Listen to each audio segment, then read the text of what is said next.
use an Alp here. It's been a year this month. I used the other product, Zyn. I didn't even know that it was wrong. And it was one of those weird moments where you're sort of shocked into reality. Somebody told me, I think it's true, that the majority, like 70% of Zyn users use the product rectally.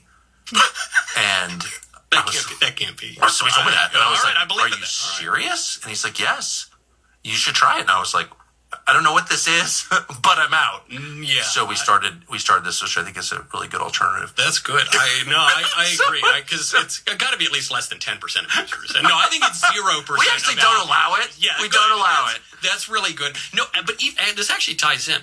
The fact that we are living in an age now where you're allowed to have some nicotine again. Oh, I know. You remember you were allowed to have marijuana, fentanyl, you were anything in between. But the one thing you couldn't have was you couldn't have a cigar, you couldn't have a pouch, you couldn't have anything. And now it's just like because it raises testosterone, whereas weed lowers it. So it makes you less obedient, more free thinking, happier, stronger, and those are all the last qualities authoritarians want the population to have. So. I was looking back. Because I was trying to figure out the morality of it. I've smoked cigars since I was 15. And I was trying to figure out the morality. Is this a vice? And I said, well, I don't think so. There's a story about St. Pius X. He was talking to a cardinal, called him in, offered him a cigar. The cardinal said, I don't have that vice. He says, it's not a vice. You would have it if it were a vice. You have enough vices. And then there was the case of St. Philip Neri, who wanted the devil's advocate in his canonization process, said that he might not be a saint because his body was corrupt.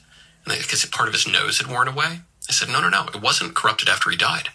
It was corrupted while he was alive from all the nasal snuff that he did. Yes. And Pope Leo XIII, the most prolific pope ever, wrote the most encyclicals, apparently drank cocaine wine. Vin Mariani. Is that true? It is. I've never tried it. Along with Sherlock Holmes, cocoa wine? Cocoa wine, yes. Yeah, I'd probably have written more books had I tried it, but I haven't.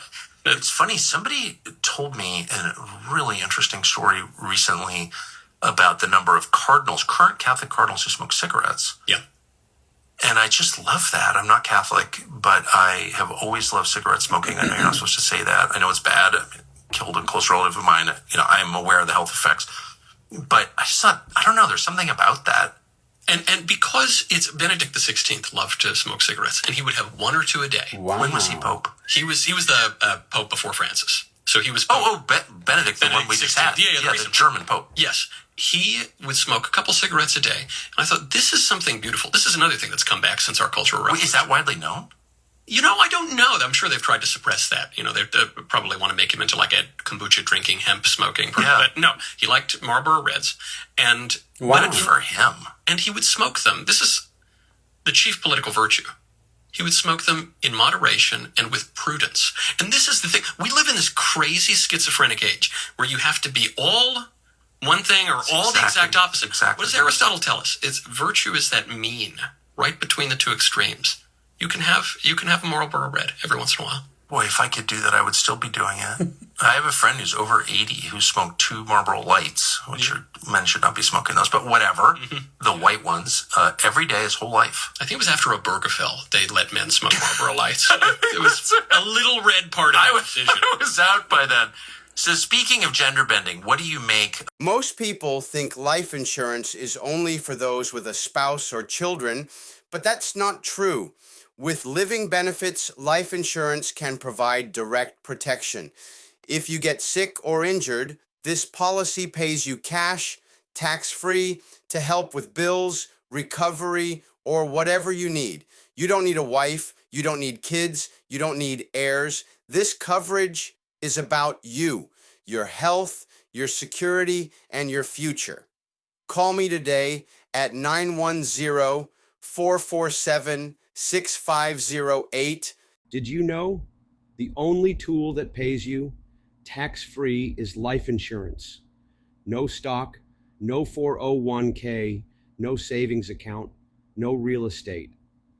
Only life insurance can give your family money 100% tax-free. And with living benefits, it can even pay you while you're alive in case of illness or injury. Protect your future. Protect your family. Protect your peace of mind. Call me today at 447 6508.